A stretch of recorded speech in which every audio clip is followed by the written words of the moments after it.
Alors, évidemment, dans cette idée de parler de Dieu, euh, Thérèse, Thérèse était très, très sensible au fait que parler pour ne rien dire, ou parler beaucoup, ça ne servait pas à grand chose. D'ailleurs, on parle de ça. Bon, on est encore en train de parler qu'il ne faut pas parler. Bon. Mais je crois qu'à travers le fait de vouloir parler de Dieu, c'est cette idée peut-être qu'on cherche à avoir Dieu à travers des concepts, à travers des images. Alors bien sûr, il faut bien des images bibliques, il faut bien aider l'esprit à se structurer, c'est mettre des mots, mettre des images sur quelque chose qui nous dépasse.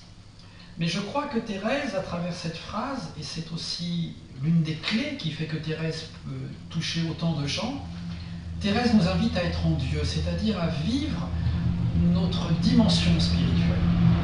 Dans le monde d'aujourd'hui, avec le bruit, avec tout ce qui nous entoure, on vit notre dimension physique, on fait du sport, on fait de la gym, on a des biscottos, etc. On vit notre dimension psychique, on peut consulter des psys, il y a tout un tas de revues, enfin il y a plein de choses qui nous parlent de notre dimension psychique. D'ailleurs, on remarquera qu'il y a, je sais pas, 70 ans, 80 ans, cette dimension psychique était pas très prise en compte, en fin de compte. Hein. Aujourd'hui, elle l'est beaucoup plus. On parle tellement de psychologie, d'analyse, etc. En France, énormément de gens font des analyses, etc. Et tout ça, c'est bien, c'est important d'essayer de comprendre. Mais on ne parle pas, ou on parle de moins en moins de notre dimension spirituelle, c'est-à-dire être en Dieu. Euh, c'est quoi la dimension spirituelle à laquelle nous invite Thérèse? C'est le silence, c'est-à-dire de comprendre qu'au fond de nous, il y a du silence. Comprendre qu'au fond de nous, il y a de la paix. Hein, vous savez, c'est la si belle phrase à la messe, je vous laisse la paix, je vous donne ma paix. Je crois que la quête d'un être aujourd'hui, c'est de goûter à la paix qui est en nous. C'est-à-dire une paix, une qualité de paix qui ne dépend pas de circonstances extérieures. La paix du Christ, la paix de l'âme, la paix de l'homme. J'allais dire les droits de l'homme, les droits de l'âme. On est dans un monde où on n'est jamais en paix. Il y a tellement de choses dans nos têtes, les infos, les problèmes quotidiens, etc. Et donc notre dimension spirituelle est comme une fleur qui n'est plus arrosée, une fleur qui meurt dans le désert du bruit. Et donc, d'ailleurs, le Carmel n'est pas un désert. Hein. Le Carmel, je veux dire, n'est pas une prison, parce qu'on disait souvent, ah, toutes ces carmélites, elles sont enfermées, ces femmes, dans un Carmel. Mais non, le Carmel n'est pas une prison, le Carmel, c'est un désert. Et les murs du Carmel sont des dunes. C'est-à-dire que notre vie intérieure, notre silence, c'est quelque chose d'extrêmement important, notre dimension spirituelle. Donc Thérèse nous invite à passer de l'avare, j'allais dire, à l'être. Hein, on cherche à avoir Dieu, à parler de Dieu. Dieu c'est comme ci, Dieu c'est comme ça, on va mettre des mots, des notions. Et puis non, Thérèse nous fait comprendre par cette phrase qui est géniale, hein, il ne sert à rien de parler de Dieu. Ça ne sert à rien, ça ne sert pas à grand chose, il faut être en Dieu. C'est-à-dire vivre l'expérience de notre foi, de notre vie intérieure, à travers la prière, à travers l'oraison, le silence, les sacrements et évidemment à travers l'Eucharistie. Parce qu'à travers le silence, à travers cet état de paix qui est bien au-delà d'un état méditatif, avec des techniques yogi ou des techniques New Age ou je ne sais quoi, hein, on ne parle pas du tout de la même chose. Euh, je crois qu'à travers ce silence, eh bien, il y a d'un seul coup la présence de Dieu, c'est-à-dire une présence que l'on ressent si on se tait, bien sûr, si on ne fait que de parler, si on ne fait que de s'agiter,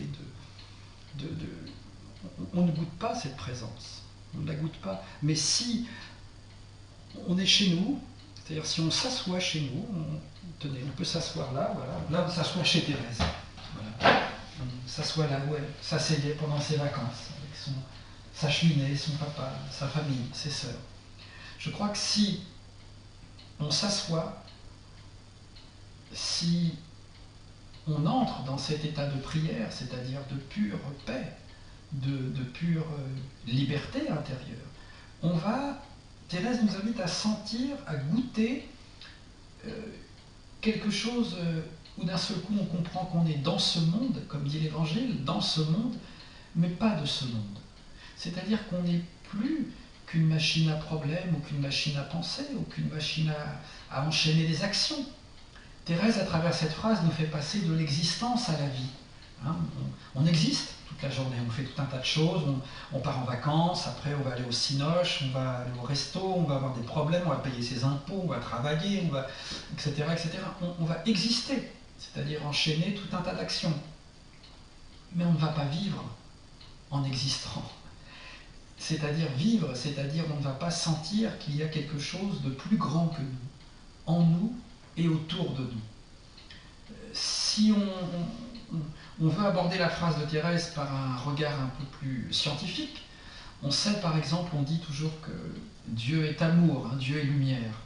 Bon, ben, la lumière, qu'est-ce que c'est? La lumière, les physiciens nous disent que c'est un flux qui relie tous les atomes, aussi bien dans l'univers que dans cette pièce qu'en nous-mêmes.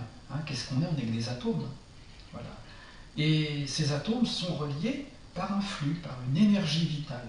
Donc Dieu, ça peut aussi se voir sous l'œil un peu scientifique. C'est-à-dire que oui, bah, bien sûr, il y a une énergie qui relie le cosmos, une énergie créatrice. Hein, on dit les énergies dans la Bible aussi, Elohim.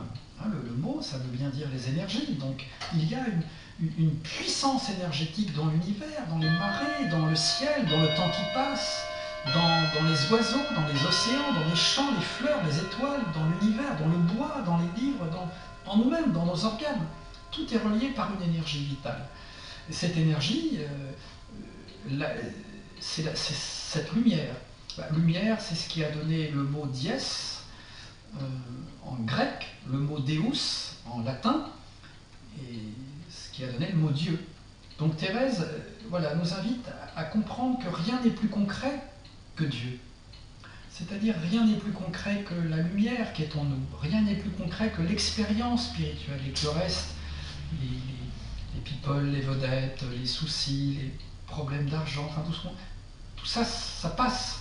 Hein, ça monte, ça descend, on est tous confrontés à ça quelque part. Mais la seule chose qui reste, c'est la dimension spirituelle. La seule chose qui reste, c'est l'éternité. Et c'est la présence de Dieu, la présence de la lumière, la présence de l'amour, au cœur de chacun, en nous et autour de nous.